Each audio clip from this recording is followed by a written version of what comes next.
Is the federal government of Nigeria fighting defamation or silencing a dissenting female voice in Nigerian politics? In this episode of Unbiased with Eniton, we look into the explosive legal face-off between suspended Senator Natasha Akpabio and the powerful forces of Nigerian government. Buckle up. This is no ordinary case. This is power, politics, and the price of speaking up. On April 3, 2025, Senator Natasha Akpabio appeared on Channels Television's Politics Today, where she made damning allegations involving Senate President Akpabio and former Kogi State Governor Yaya Bello.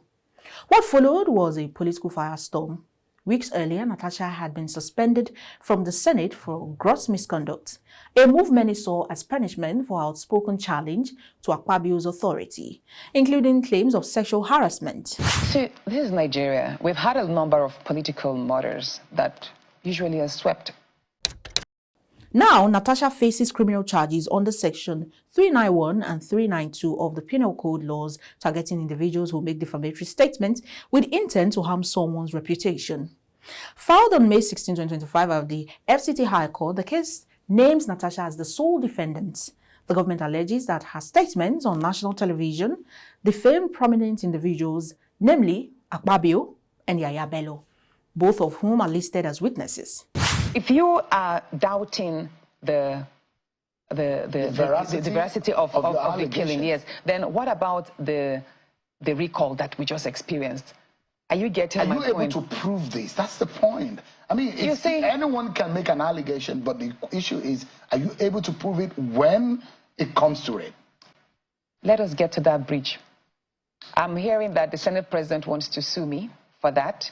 I will tell him to go ahead. We'll meet and we'll cross that bridge. Among the witnesses are Senate President Akpabio, former Governor Yaya Bello, Senator Sukwo Ekweyong, Sandra Duru, police investigators Abdul Hafiz Garba, Maya Ilia. The message: this isn't just a personal legal battle, it's a high-stake political showdown with the full weight of state institution behind it. There was a time we were also in London last year, January 12th. We visited him, his wife was there, and my husband was like, oh, why is it that you're a bit unfriendly to her and that she's complained? And then he right there, he was like, oh, why are you always reporting me to your husband? Why don't you tell me directly? And then when we resumed chambers, and the next time I saw him, you know, maybe not allowing my emotions or something, and I was like, oh, dear SP, I've tried to present this a number of times. Why don't you allow me? He goes, Natasha, so you now see that no matter how many times you report to your husband, you have to meet with me. This is my space. Talk to me, blah, blah, blah, make me happy and all of that. So I don't want to go into this. But the point is, I have a number of times met with people, even some senators. Senator Natasha is not backing down. She claims the lawsuit is political persecution and attempt to silence a woman who dared to speak against powerful Senate cabal. Claiming that there are no evidence, no shred of evidence that you can prove that Akpabio harassed you sexually. Is this the court? No, not the court. Exactly. This is just a television conversation. No. Let's leave that part. And I've come back to the fact that you're a lawyer. Yes, let's leave that part. At the right time, I will prevent, at the right time and in the right space, I will present the evidence that I have. But let me say this. While I was illegally suspended, I was not given a chance for the matter to be investigated.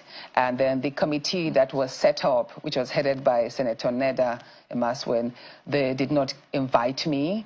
The first time the invitation was sent out, which was on the 5th, that was the very day I submitted the petition.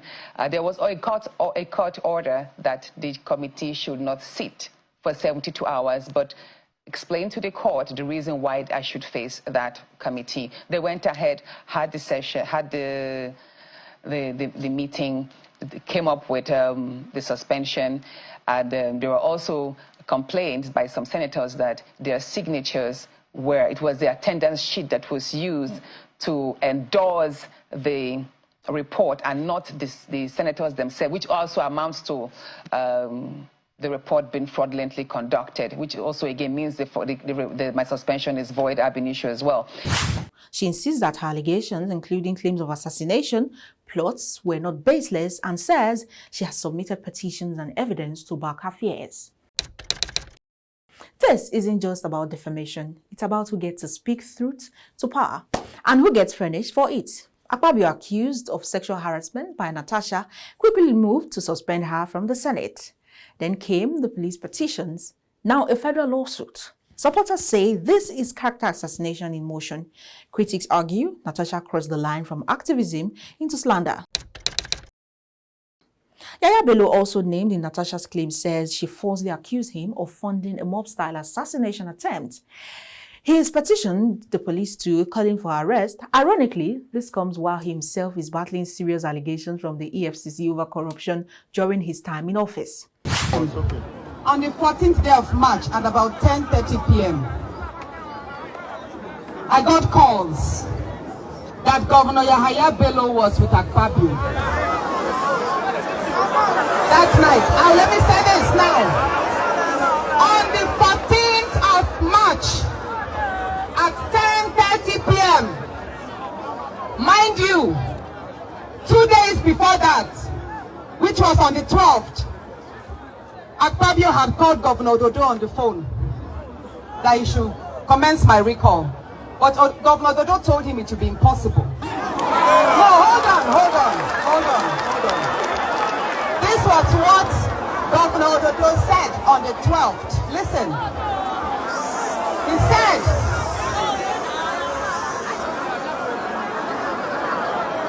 Oh, there.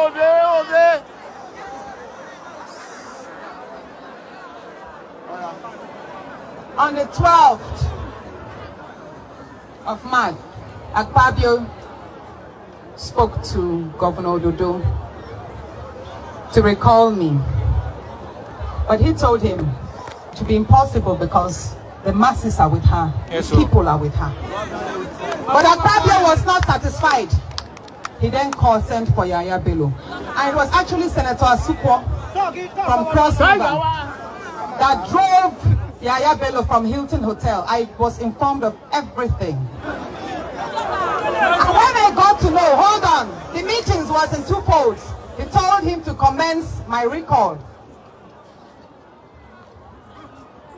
And that he was going to fund it. Of course, monies changed hands that night.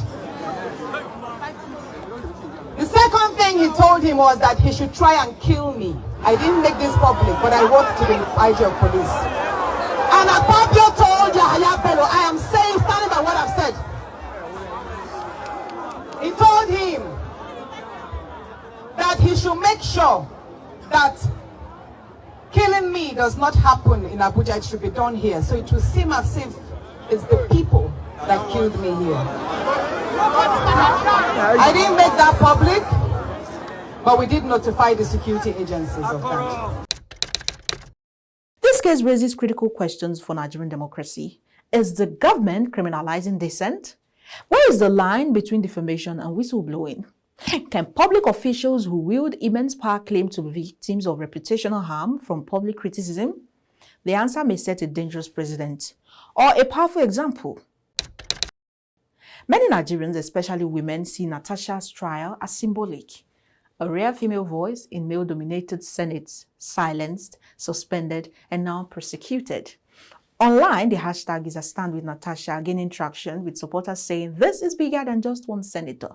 It's about justice, transparency, and equality. Sort of irregularities surround my suspension. And then again, when I asked why was I suspended, they said I was not suspended for the sexual harassment. I was petition. I was suspended for gross misconduct. And then you ask, what exactly was my gross misconduct? What did I do that amount? They say it's because I violated the Senate rules. But are they not in violation of the Senate rules? The Nigerian Constitution does not allow an elected officer to be suspended. But then the Senate says they are bound by their own Senate rules. The Senate rules says that a senator should be suspended for a maximum of just 14 days. So where did they get the 6 months? I have just about 60 seconds. I'd like you to answer like 2 questions quickly for me. And the one is about the interparliamentary meetings that you went, and the Senate President was also there. And the fact that you were also removed as the chair of the Senate Committee on local content. These were issues that some people thought these were rosy. You were there with Senate President, but after you were removed as the chair of the local content, that was where you got upset because you were protesting your removal. Now, let me say this. I believe that removing me as one of the senators participating in the IPU and denying me participation in some United Nations activities and many other, not allowing me to speak on the floor of the Senate, participating in debates. I was silenced pretty much for 7 months from July last year. Even though you were judged as one of the best senators. Yeah, and you have a long list of... most of my activities were done because I found a way of lobbying around my colleagues, lobbying around ministers and agencies, and I was able to attract this project. I was not given on any gold platter in the chambers. So removing me as a chairperson committee on local content and all of these other things were just, like I said, a lot of malice. It got to a point whereby he didn't want me to thrive. He was frustrating me and trying to break me down, so I would succumb and fall into his whims. But again, let me say this. The reason why I speak about the sexual harassment is because a lot of women do suffer. It's a very common societal vice that many people don't speak about it. And I hope to be a voice and give courage to many women, not only in schools, but in corporate arena, in political spaces, so that we would have, women in Nigeria will have safe spaces to be able to thrive. Say you are embarrassing the nation. I'm not embarrassing the nation. I'm just bringing awareness so that there can be better reforms and women like my daughters will feel safer. Whatever side you are on, one thing is clear: there is no ordinary case. The courts must determine if Natasha Akpabio defamed public officials or if she is being targeted for daring to speak up. What do you think? Is this a genuine case of defamation or a carefully crafted political theater? Drop your thoughts in the comments. Subscribe for more fearless political breakdowns. This is Unbiased with Eniton, where we say it as it is. Until next time, I wish you all the best. And I want you to know that Nigeria needs you to succeed and excel.